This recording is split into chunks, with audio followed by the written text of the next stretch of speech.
Hi everyone, welcome to my YouTube channel. तो दोस्तों, आज के इस वीडियो में हम लोग देखने वाले हैं माइक्रो ऑर्गेनिज्म। ठीक है। तो इसके पहले हमने पार्ट 1, पार्ट 2 और पार्ट 3 वीडियो कवर कर चुके हैं। ठीक है, जिसमें हम लोग ने फर्मेंटेशन तक पढ़ा था। कहाँ तक पढ़ा था? फर्मेंटेशन तक। ठीक है, पार्ट 3 वीडियो तक आप लोग ज़रूर देखें। अगर आप लोग इसमें से न्यू है, जो भी बच्चे न्यू हैं, ठीक है, तो उनको पूरा अच्छे से समझ में नहीं आएगा, तो उसके लिए आप लोग पार्ट 1, पार्ट 2 और पार्ट 3 देख सकते हैं। ठीक है, देन आप लोग पार्ट 4 पे आके ये वीडियो वॉच कर सकते हैं। ठीक है, इससे आप लोग को अच्छे से समझ में आएगा। ठीक है, तो आज हम लोग कवर करने वाले हैं पार्ट 4। ठीक है, जिसमें हम लोग फर्मेंटेशन के आगे पढ़ेंगे। तो हमने प्रीवियस वीडियो में पढ़ा था कि फर्मेंटेशन क्या है। ठीक है, तो फर्मेंटेशन क्या होता है? The process of conversion of sugar into alcohol.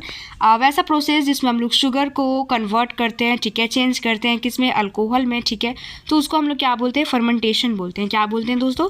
Fermentation by the help of east. ठीक है, और उसके बाद इस आगे हम लोग ये भी पढ़े थे कि लुईस पैस्चर जो है वो डिस्कवर किए थे फर्मेंटेशन का 1857 में। तो हम लोग यहाँ तक पढ़ चुके हैं। ठीक है, प्रीवियस वीडियो में।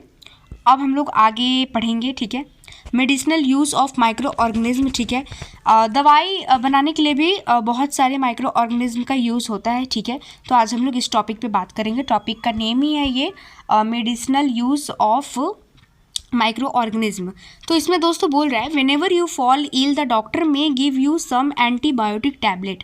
तो जब भी आप फॉल इल क्या बोलते हैं, तबीयत आप लोग को ख़राब होता है, ठीक है, एंटीबायोटिक, ठीक है, कैप्सूल्स देते हैं या फिर इंजेक्शन देते हैं, सच एज पेनिसिलिन। ठीक है, the source of this medicine is micro organism. अब ये जो भी दवाइयाँ हैं, जो भी टैबलेट्स है, कैप्सूल्स है या फिर इंजेक्शंस हैं, तो इन सबका सोर्स क्या है? Micro organism. मतलब ये जितनी भी दवाइयाँ हैं वो क्या चीज़ से बनी हुई है? माइक्रो ऑर्गेनिज्म से बनी हुई है। ठीक है, दिस मेडिसिन किल और stop the growth of disease causing micro organism. ठीक है, अब ये क्या करता है? मेडिसिन क्या करता है कि जो भी माइक्रो ऑर्गेनिज्म का ग्रोथ हो रहा होता है हमारे बॉडी के अंदर, ठीक है, तो उसको ये स्टॉप कर देता है। किसको? माइक्रो ऑर्गेनिज्म को स्टॉप कर देता है ग्रो होने से। कौन स्टॉप कर देता है? एंटीबायोटिक टैबलेट्स, कैप्सूल या फिर इंजेक्शन सच एज पेनिसिलिन। ठीक है, तो ये स्टॉप कर देता है माइक्रो ऑर्गेनिज्म का ग्रोथ। ठीक है, अब जब स्टॉप कर देगा तो माइक्रो ऑर्गेनिज्म तो ग्रोथ ही नहीं कर पाएगा, तो फिर हम लोग ठीक हो जाते हैं। ठीक है, तो आगे पढ़ते हैं। सच मेडिसिन आर कॉल्ड एंटीबायोटिक्स। तो वैसी मेडिसिन जो माइक्रो ऑर्गेनिज्म का ग्रोथ स्टॉप कर दे, ठीक है, हमें ठीक कर दे, ठीक है, मतलब हमें जैसे कि फीवर है तो हमने दवा लिया तो ठीक, मतलब हमको ठीक कर दे, तो वैसे मेडिसिन को हम लोग क्या बोलते हैं? एंटीबायोटिक्स बोलते हैं। क्या बोलते हैं? एंटीबायोटिक्स। ठीक है, उसके बाद बोल रहा है this days a number of antibiotics are being produced from bacteria and fungi. ठीक है, और अभी के डेज में, ठीक है, जो नंबर ऑफ एंटीबायोटिक्स है वो क्या चीज़ से प्रोड्यूस किए जा रहे हैं? या तो बैक्टीरिया से या तो फंगी से। ठीक है, तो ये तो माइक्रो ऑर्गेनिज्म ही हुए ना। ठीक है, तो एंटीबायोटिक्स का मेन सोर्स क्या होता है? ये होता है माइक्रो ऑर्गेनिज्म, उसी से बनता है एंटीबायोटिक्स हमारा। ठीक है, आगे हम लोग पढ़ते हैं streptomycin, tetracycline and erythromycin are some of the commonly known as antibiotics which are made from fungi and bacteria। अब यहाँ पे ये सब क्या चीज़ का नाम है दोस्तों? ये सब है एंटीबायोटिक्स का नाम। क्या चीज़ का नाम है? एंटीबायोटिक्स का नाम। जैसे कि स्ट्रेप्टोमाइसिन हो गया, टेट्रासाइलिन हो गया या फिर राइथ्रोमाइसिन हो गया। ठीक है, तो ये सब एंटीबायोटिक्स का नाम है जो कि क्या चीज़ से मिलकर बना है? Commonly known antibiotic which are made of fungi and bacteria, जो कि फंजाई मतलब फंगी और बैक्टीरिया से मिलके ये एंटीबायोटिक्स बने हैं। ठीक है, the antibiotics are manufactured by growing specific micro organism and are use to care a variety of disease. अब यहाँ पे हम लोग ये देखते हैं द एंटीबायोटिक आर मैन्युफैक्चर्ड। ठीक है, एंटीबायोटिक कैसे बनते हैं? माइक्रो ऑर्गेनिज्म को ग्रोथ करके, राइट, माइक्रो ऑर्गेनिज्म से ही बनते हैं। ये तो पूरा क्लियर है कि माइक्रो ऑर्गेनिज्म से ही बनते हैं। ठीक है, तो क्यों बनाए जाते हैं? And are use to care. ठीक है, मतलब हम लोग का केयर करने के लिए कि कोई भी डिजीज़ हो, ठीक है, तो हम कैसे ठीक हो? मतलब अपने आप तो ठीक नहीं हो जाएंगे, है ना, दवाई की तो ज़रूरी पड़ेगी ना, एंटीबायोटिक्स की। तो जब हम लोग एंटीबायोटिक्स लेते हैं तो हम लोग ठीक हो जाते हैं। ठीक है, तो यहाँ पे वही बोल रहा है एंटीबायोटिक्स को मैन्युफैक्चर किया जाता है क्या चीज़ से? माइक्रो ऑर्गेनिज्म से। ठीक है, क्यों?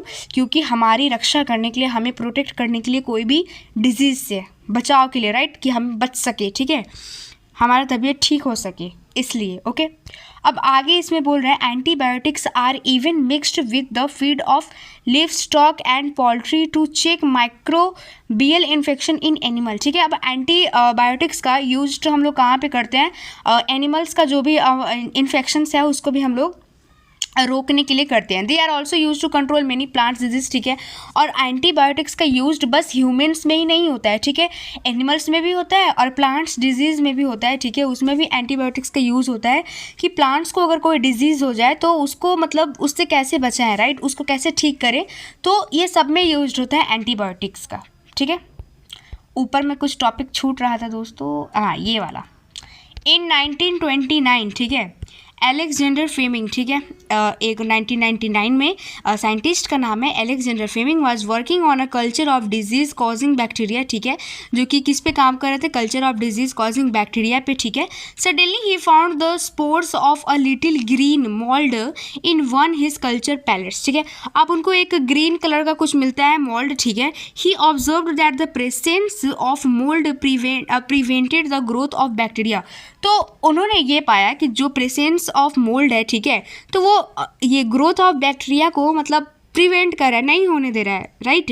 In fact it also killed many of this bacteria. ठीक है, और बहुत सारे बैक्टीरिया को वो मार भी रहा है, किल भी कर रहा है। ठीक है, कौन, mould. Okay, from this the mould penicillin was prepared. ठीक है, और यहीं से मोल्ड पेनिसिलिन जो है वो प्रिपेयर्ड हुआ।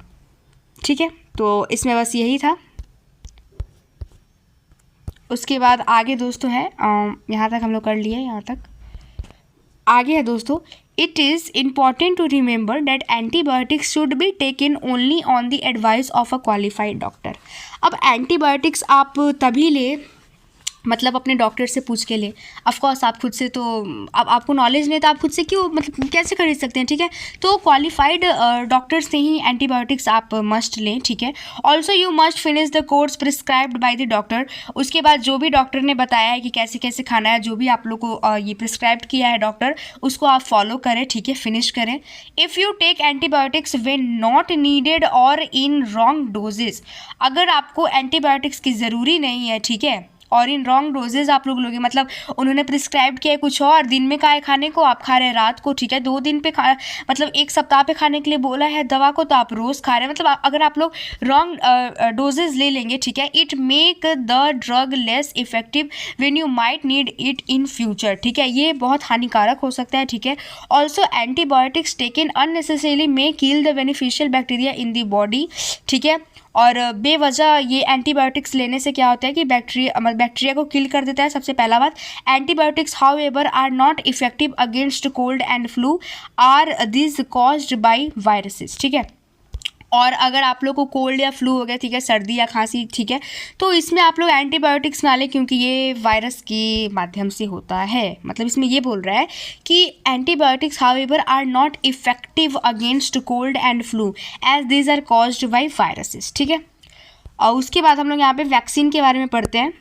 वैक्सीन, ठीक है, वैक्सीन मतलब होता है वही injection. Why are children infants given vaccine. ठीक है, तो जो भी चिल्ड्रेन है, why are children infants given vaccine, when a disease carrying microbe enters our body the body produces antibiotics to fight the invader. ठीक है, अब जैसे कि कोई डिजीज़ है, ठीक है, वो क्या चीज़ कैरी किया हुआ है, अब कोई भी डिजीज़ है तो वो या तो बैक्टीरिया के वजह से हुआ है या तो कोई और माइक्रो ऑर्गेनिम्स की वजह से हुआ है, तो वो कुछ ना कुछ माइक्रोब कैरी किया हुआ है। ठीक है, हमारे बॉडी के अंदर। ठीक है, द बॉडी प्रोड्यूसेस एंटीबायोटिक्स, अब बॉडी जो है वो एंटीबायोटिक्स प्रोड्यूस करता है, किस लिए, उन माइक्रो ऑर्गेनिम्स से फाइट करने के लिए। ठीक है, the body also remember how to fight the microbe if it enters again, और बॉडी को ये भी पता है कि अगर वो दोबारा इंटर करेगा तो मुझे कैसे फाइट करना है। So if dead or weakened microbes are introduced in a healthy body the body fights and kill them by producing suitable antibodies. ठीक है, तो अगर वो एंट्री करते भी हैं तो जो हमारा बॉडी है वो अच्छे से एंटीबॉडीज़ को प्रोड्यूस करके उन्हें अच्छे से किल कर देता है, कि नहीं, माइक्रोब्स को। ठीक है, the antibodies remain in the body. ठीक है, और जो एंटीबॉडीज़ है वो रिमेन कर जाते हैं हमारे बॉडी में, वो तो बॉडी में ही रहते हैं। ठीक है, एंड कहाँ गया दोस्तों, हाँ यहाँ पे है, we are protected from the disease causing microbes, और हम लोग बच जाते हैं, ठीक है, जो भी डिजीज़ होते हैं माइक्रोब्स के द्वारा किया हुआ, ठीक है, उससे हम लोग बच जाते हैं, ठीक है। This is how a vaccine work, तो वैक्सीन ऐसे ही वर्क करता है, ठीक है। सेवरल डिजीजेस इंक्लूडिंग कोलेरा, या देखिए अब यहाँ पे डिजीज़ का नाम दिया, जैसे कि कोलेरा हो गया, ट्यूबरक्यूलोसिस हो गया, स्मॉल पॉक्स हो गया एंड हिपेटाइटिस हो गया, can be prevented by vaccine, तो वैक्सीनेशन, ठीक है। तो इन सब से आप लोग कैसे बाहर निकल सकते हैं, मतलब बच सकते हैं, ठीक है, आप लोग ठीक हो सकते हैं वैक्सीनेशन के द्वारा, ठीक है। अब यहाँ पे ये पढ़ते हैं, एक एडवर्ड जेनर है, ठीक है, जो कि डिस्कवर किए थे वैक्सीन का फॉर स्मॉल पॉक्स बोलते हैं, राइट, इन 1798 में जो एडवर्ड जेनर है उन्होंने वैक्सीन का डिस्कवर्ड किया, ठीक है, फॉर स्मॉल पॉक्स, मतलब स्मॉल पॉक्स के बचाव में, ठीक है, उसको उस बीमारी से बाहर मतलब उस बीमारी से बचने के लिए इन्होंने वैक्सीन का डिस्कवर किया, ठीक है, 1798 में। ओके, अब यहाँ पे आगे बढ़ते हैं। In your childhood you must have been given injections to protect yourself against several diseases, ठीक है। अब आप लोग अपने बचपन में ज़रूर वैक्सीनेशन लिए होंगे कोई भी डिजीज़ से बचने के लिए, ठीक है। Can you prepare a list of this disease, क्या आप एक लिस्ट तैयार कर सकते हैं। You may take help of from your parents, आप लोग अपने पेरेंट्स से भी हेल्प ले सकते हैं, ठीक है। It is essential to protect all children against this diseases, ये बहुत ही ज़रूरी है कि सारे बच्चे को डिजीज़ से प्रोटेक्ट किया जाए, राइट।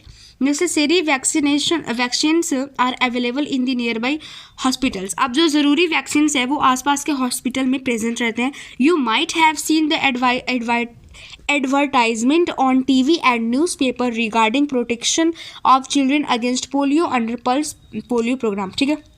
तो आप लोग ने ऐसा टीवी में ज़रूर देखा होगा या प्रचार के माध्यम से, ठीक है, टीवी में या फिर न्यूज़पेपर में, कि बच्चों को जब छोटे बच्चे होते हैं तो उन्हें पोलियो का इंजेक्शन दिया जाता है, ठीक है, क्यों, ताकि उनको पोलियो ना हो, ठीक है। और ये कौन प्रोग्राम करता है, पल्स पोलियो प्रोग्राम द्वारा, ठीक है, सबको पोलियो पिलाया जाता है, बच्चे सबको, ठीक है, ताकि उनको बीमारी ना हो, राइट, पोलियो ना हो, ठीक है।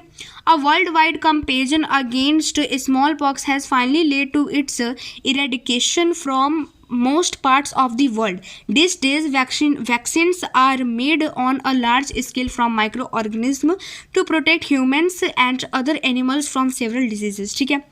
तो स्मॉल पॉक्स के लिए भी कुछ ऐसा ही हुआ था, ठीक है। वहाँ पे ऊपर में आप लोग देखे हुए कि एडवर्ड जेनर जो है वो स्मॉल पॉक्स के कारण ही एक वैक्सीन का डिस्कवर करते हैं, ठीक है, जिसको आप वैक्सीन अगर लेंगे तो आप लोग का स्मॉल पॉक्स नहीं होगा, ठीक है। तो वैसे पोलियो के लिए भी होता है, ठीक है।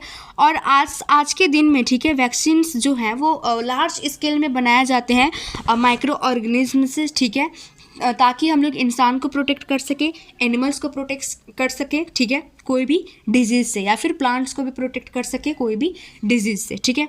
तो मेनली वैक्सीन्स का यही काम होता है, ठीक है। तो दोस्तों आज के लिए हम लोग इतना ही रहने देते हैं। हम लोग वैक्सीन तक पढ़े हैं, ठीक है, यहाँ तक सेवरल डिजीज़ तक, ठीक है। और नेक्स्ट हम लोग आगे पढ़ेंगे पार्ट 5 में, ठीक है। तो आप लोग वीडियो पे बने रहे। अगर आप लोग को वीडियो थोड़ी भी अच्छी लगी तो प्लीज़ लाइक कीजिए, सब्सक्राइब कीजिए, शेयर कीजिए, ठीक है। तो मिलते हैं नेक्स्ट वीडियो में।